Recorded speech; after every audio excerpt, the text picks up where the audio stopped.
Hi there, I'm Josef Botnar. Welcome to another C++ video tutorial. In this video tutorial, I'm going to talk about floating point and double data type. Floating point data type is used to store real numbers. If you are doing a program that works with fractional values, you need data type that allows fractional values. Internally, floating point numbers are stored in a manner similar to scientific notation. If you take this number 25,351.26 in a scientific notation, it will be represented like this one, 2.535126 multiplied with 10 to the fourth power. 10 to the fourth power is equal with 10,000, and if we're going to do this multiplication between 2.535126 and 10,000 is going to be 25,351.26.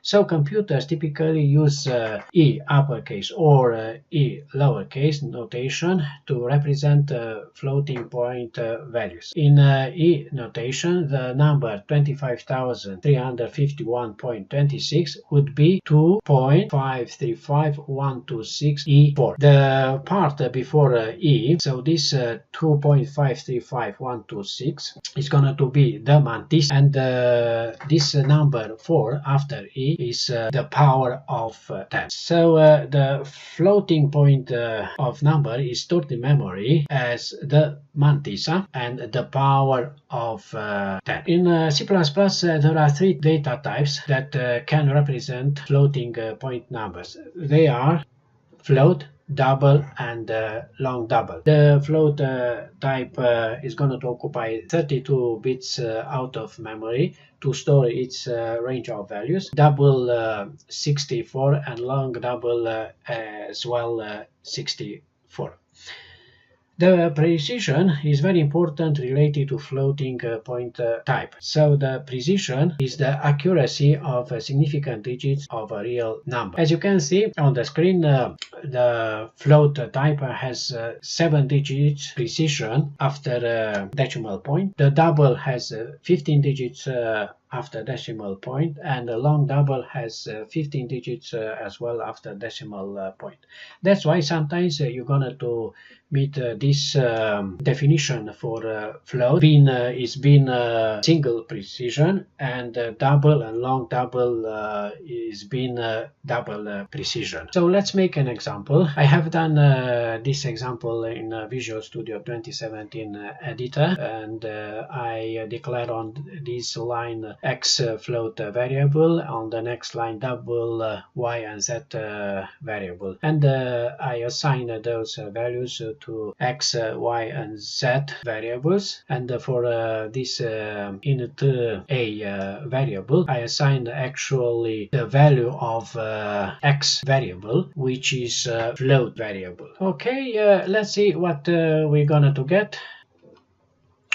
As you can see, we get for x variable the same value, because we have 7 digits after decimal point, and if you remember, this is the max precision for float data type, and as well we get the same number for y variable, and if you notice, the z variable was assigned with this scientific number, scientific notation number, and let's see what we get. So we get the normal real number, as you can see. So we can use the scientific notation in editor. It will be displayed as a normal real number. As you can see on this line, I assign to a integer variable this value, float type value of x variable. Let's see what we're going to get. As you can see, we get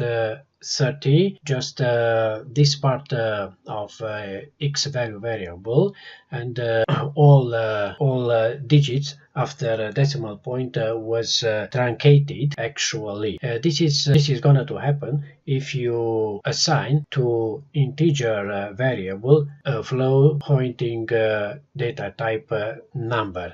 So that number is going to be truncated and not rounding. If I change this number after decimal point with 9, okay, as you can see, we get the same number, 30. So this is about truncation operation, because if I put there 9, that number is going to be closer to 31, but we don't get 31.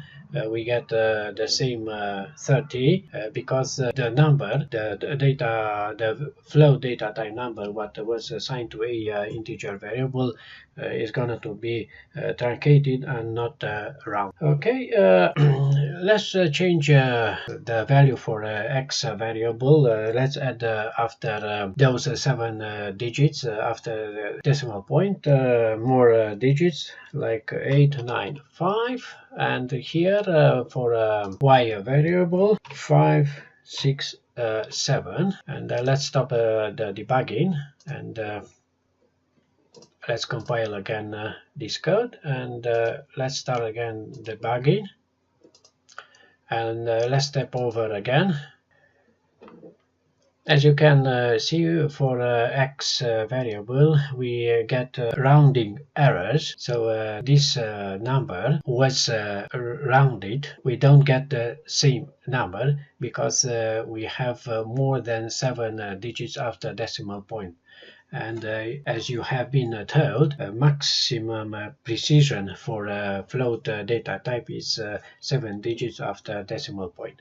Relate to y double variable, let's see what we get. We get the same rounding errors, so keep in your mind we can't get exact or precise real number in any programming language, not only C++. So thank you for watching this video tutorial. See you next time.